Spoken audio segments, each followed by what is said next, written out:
Bonjour à tous. Moi, je vais vous présenter un projet perso. Personnellement, je suis à la SNCF, mais côté voyageur, je suis chef de projet Big Data.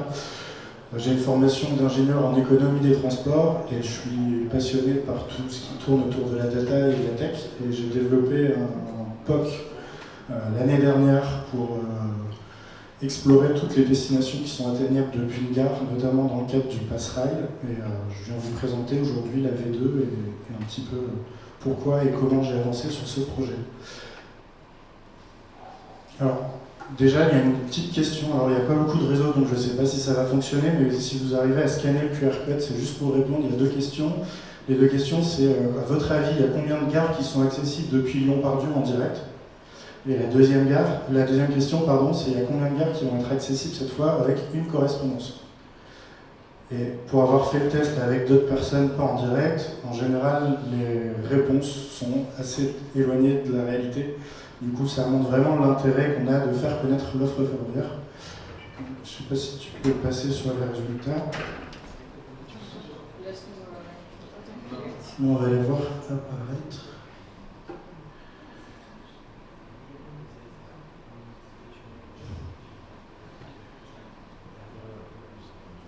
Donc, là, il y a déjà quelques réponses. La bonne réponse pour en direct, c'est 258. Donc là, si on regarde déjà les résultats en direct, normalement, les gens, ils sont à peu près bons pour le direct. Là, vous êtes plutôt très pessimiste. Après, vous n'êtes pas forcément de la région de Lyon. Mais c'est intéressant parce que sur une grande métropole comme Lyon, la population, elle se renouvelle tous les ans d'à peu près 25%. Donc, les gens qui aujourd'hui connaissent l'offre autour de Lyon, demain, ils habiteront dans une autre métropole avec d'autres plans de transport, avec d'autres lignes ferroviaires. Et donc, il y a vraiment un intérêt à faire connaître l'offre ferroviaire parce que la population, elle bouge. Et si on passe...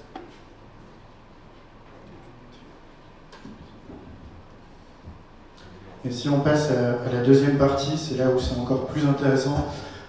Donc là, vous avez eu des résultats un peu plus importants. Il y a des gens qui sont pas loin de la réalité. Mais on sous-estime encore beaucoup. On a environ à 2200 destinations qui sont accessibles avec une seule correspondance. Ce chiffre, il est un petit peu minimisé parce qu'il n'y a pas encore toute l'offre, notamment en Italie et en Suisse. Et avec une correspondance, on peut atteindre facilement ces gares-là.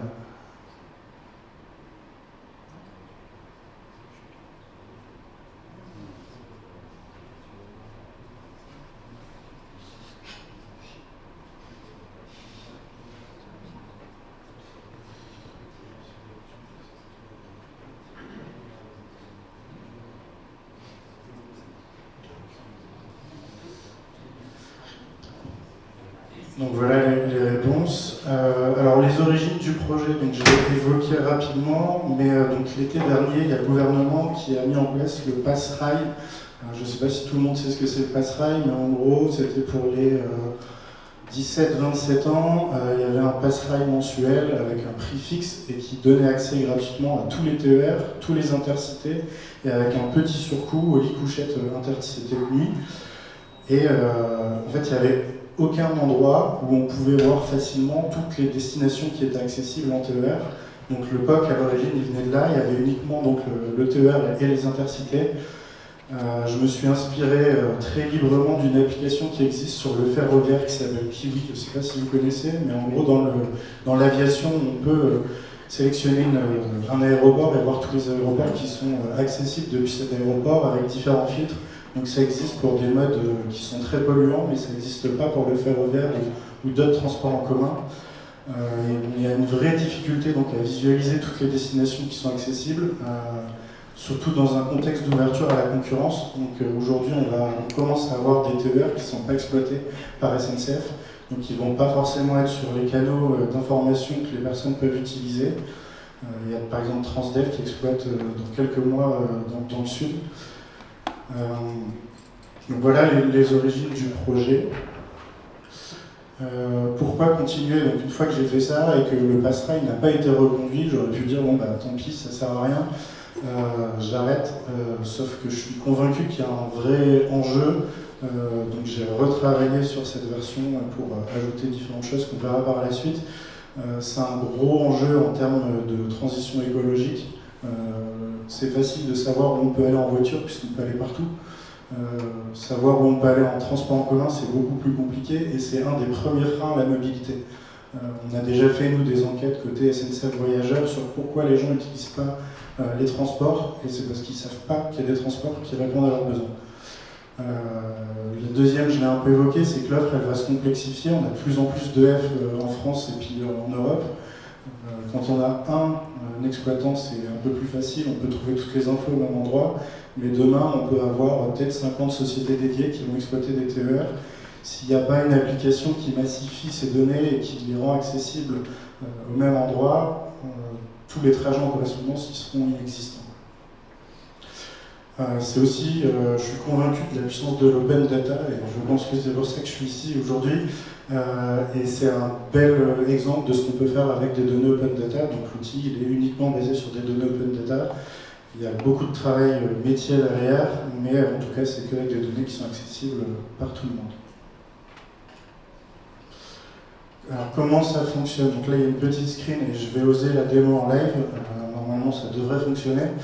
La mise en prod c'était hier. Alors on sélectionne donc une gare d'origine, donc là on a choisi l'île Europe, on peut choisir une date de départ. On a différents filtres sur les transporteurs qu'on a mis en différentes catégories. Donc il y a le grande vitesse, donc c'est Inouï, Ouigo, Renfe, AVE, etc. ICE pour les Deutsche Bahn. Le longue distance, c'est du longue distance mais à vitesse moindre. En France typiquement c'est de l'intercité. Et après, donc, il y a les trains de nuit, donc c'est Nightjet, Intercité de nuit, etc. Et après, régionaux, donc les trains TER, les cars TER, etc. On peut activer ou désactiver la correspondance. Et puis après, on lance le calcul. Du coup, il doit y avoir une bonne partie des GTFS d'Europe. Donc pour calculer toutes les correspondances en direct, parce qu'il n'y a rien qui est fait côté bac, c'est fait directement au niveau de la requête. Il y a eu pas mal de travail sur les premiers POC, on était autour de 20 secondes pour calculer toutes les correspondances. Maintenant, on est à 0,1 seconde, donc ce qui permet d'avoir une API qui peut envoyer un peu et répondre à de la demande. Tu peux mettre la slide suivante. Alors, tout petit point technique, je ne suis pas sûr que ça intéresse grand monde, mais il y en a peut-être une ou deux qui vont être intéressés, donc je vais essayer d'aller assez vite. Donc c'est que des sources externes qui sont en open data, notamment le PAN. Merci le PAN, j'ai vu des gens qui étaient du PAN ici. Il y a d'autres sources de données. C'est tout hébergé sur Gcloud, sur un serveur qui est français et qui est typé écologique. Ça reste un serveur, c'est jamais vraiment écologique. Donc on a des fonctions Python qui vont récupérer toutes ces données et puis les retravailler pour permettre justement après que l'API elle aille rapidement. Donc c'est là qu'il y a beaucoup de travail. On va stocker toutes ces données dans des buckets et après donc on a deux services, un service API qui n'est pas dispo au grand public pour des raisons de scrapping. On pourrait avoir d'autres gens qui se pluguent sur l'API et qui s'amusent à requêter toutes les origines, toutes les destinations. Et c'est un projet perso, donc c'est moi qui supporte les coûts et j'ai pas forcément envie de donner tout mon salaire à Google. Et après, on a une partie front-end qui est aussi en Python, donc c'est du Django avec un template HTML. Toute l'application est en Python. La couverture géographique à date. Du coup, aujourd'hui, sur l'application, il y a toute l'offre de la France, il y a toute l'offre de l'Allemagne, et il y a, je dirais, toute l'offre de l'Espagne. Il manque une partie de l'offre de l'Espagne parce qu'elle n'a pas le même écartement de voirie. Donc je ne l'ai pas pris dedans, mais on pourrait l'ajouter. C'est qu'une partie au nord-ouest de l'Espagne, au-dessus du Portugal. À terme, ça y sera. Sur les autres pays européens, donc je ne m'interroge que sur les pays européens, il y a des GTFS qui sont disponibles et en qualité sur d'autres pays, notamment les pays nordiques. Donc ils sont amenés à rentrer dans l'application. Ce qui est assez déceptif en étant français, c'est qu'on n'aura normalement pas de correspondance depuis une gare française en Norvège, Suède et Finlande, mais c'est pas impossible. Voilà, on a d'autres pays où c'est un peu plus compliqué, notamment la Belgique, le Bun Data belge, il faut avoir un SIRET pour récupérer les GTFS. Si on veut passer par les canaux officiels, il y a des gens qui l'ont fait et qui republient les données de la SNCB. Ils n'ont pas le droit, entre guillemets. mais du coup c'est de l'open data qui n'est pas vraiment open. En Italie c'est très compliqué parce qu'il n'y a rien qui est agrégé. On a des GTFS par bout c'est l'équivalent de département. Donc ça fait qu'on doit traiter une vingtaine de GTFS, alors que pour toute l'offre SNCF Voyageurs, c'est 5 GTFS. Donc c'est un peu plus de travail, surtout que tout ce qui est référentiel en termes de code UIC sur les gares, c'est pas forcément respecté, même en France, sur les GTFS qu'on peut avoir en France, typiquement de l'Eurostar, du Thalys. On n'a pas les codes UIC dans les GTFS, donc ça veut dire qu'il faut remapper tous les arrêts pour créer un référentiel qui est propre dès qu'on veut croiser différents GTFS. Passer à la slide d'après. Alors, et la suite, c'est ce que j'ai dit, à terme on veut ajouter donc, plus de pays et puis couvrir toute l'Europe. Dans la version 0, il y avait les données tarifaires, puisqu'on était uniquement sur le TER, donc c'est des offres qui ne sont pas yieldées, sauf pour la Normandie, mais c'est assez rare les TER qui sont yieldés. En ajoutant du transport grande vitesse librement organisé, ça devient compliqué d'avoir des données tarifaires fiables. Si on veut le faire en France, il faut être une agence de voyage et pour pouvoir se connecter aux différents canaux de distribution. Quand tu sais un projet perso, il n'y a pas forcément de solution. En open data, il y a quand même les fourchettes de prix qui sont fixées avec l'État. Donc c'est-à-dire que Paris-Lyon, on sait le prix minimum qui est vendu par les SNCF et le prix maximum. Donc on pourrait quand même mettre à partir de sur les destinations. Avec le format NetEx, il y a peut-être de choses à creuser aussi sur tout ce qui est pricing. Voilà, c'est un gros chantier et je pense que ça aurait une vraie plus-value de pouvoir filtrer en fonction du montant qu'on est prêt à mettre pour voyager. Et après, le dernier point, c'est croiser avec d'autres données, notamment les données météo. Je suis originaire du Pas-de-Calais, j'aime pas trop la chaleur. Et je me dis que pouvoir filtrer les endroits où il fait moins de 30 degrés quand on veut partir en week-end, eh bien, ça peut être intéressant. Ça peut être où il fait plus de 30 degrés s'il y a des gens qui préfèrent le chaud, mais on peut voir aussi avec les précipitations, le taux d'enneigement des stations, etc. Il y a pas mal de choses à faire avec les données météo. Toutes les données météo, elles sont gratuites et en open data depuis quelques mois côté Météo France. C'est un format qui est très particulier, c'est du grid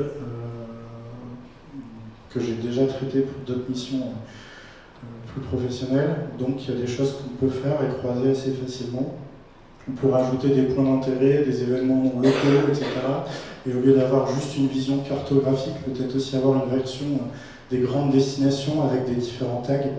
Je veux une destination au bord de la mer, je veux une destination où on peut sortir en boîte de nuit, je veux une destination où on peut faire ci, on peut faire ça. Et avoir un peu, comme sur Kiwi ou sur d'autres transporteurs, applis de masse, on peut avoir les destinations qui sont accessibles.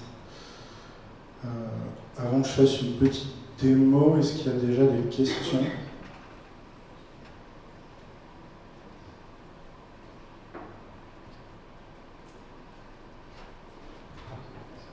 Il n'a plus qu'un micro.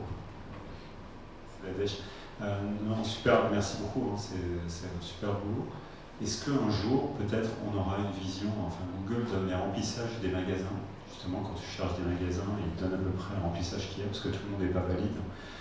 Est-ce qu'un jour on aura une approche du remplissage des trains? Parce que moi j'habite à Rennes, si tu me donnes tous les trains qui vont à Rennes ce soir, c'est hyper intéressant, mais en fait ils sont tous pleins. Donc ce qui m'intéresse, c'est le prochain que je peux prendre potentiellement. Donc je ne sais pas, est-ce qu'un jour on aura une approche en open data du remplissage des trains? Je pense pas. Je peux répondre parce que je travaille sur ces sujets côté TER. Alors, ça dépend déjà de quel marché tu parles, entre du marché où il y a de la résa qui est obligatoire et un marché où il n'y a pas de résa. Du TGV, les résas ils sont obligatoires, donc si j'ai des données de pricing yieldées sur le TGV, forcément je vais avoir les places qui en face. Si on parle du TER, actuellement, donc je suis à la direction générale TER au marketing, nous on ne sait pas dire il y a combien de gens précisément dans un train, puisqu'on a une énorme partie de nos passagers qui ont des abonnements. Il n'y a pas de validation obligatoire, il y en a un petit peu en Bretagne, mais enfin, si tu viens de Bretagne, tu sais sûrement mieux que moi que tout le monde ne valide pas. Donc c'est un vrai enjeu, il y a des cellules compteuses pour essayer d'avoir cette donnée-là. La donnée, enfin, c'est des données qui sont compliquées parce que c'est des cellules qui sont embarquées avec des traitements seul bord, pardon. Mettre ces données-là en open data, je pense qu'on n'y sera jamais. Par contre, mettre des données d'affluence moyenne ça c'est plus envisageable. Mais c'est des travaux que nous on fait en interne actuellement. Donc d'ici qu'elle soit ouverte, il y a un peu de temps. Et c'est des données qui ont un vrai enjeu économique. Donc si on n'est pas obligé de les mettre en open data, je pense qu'on le fera pas. Enfin,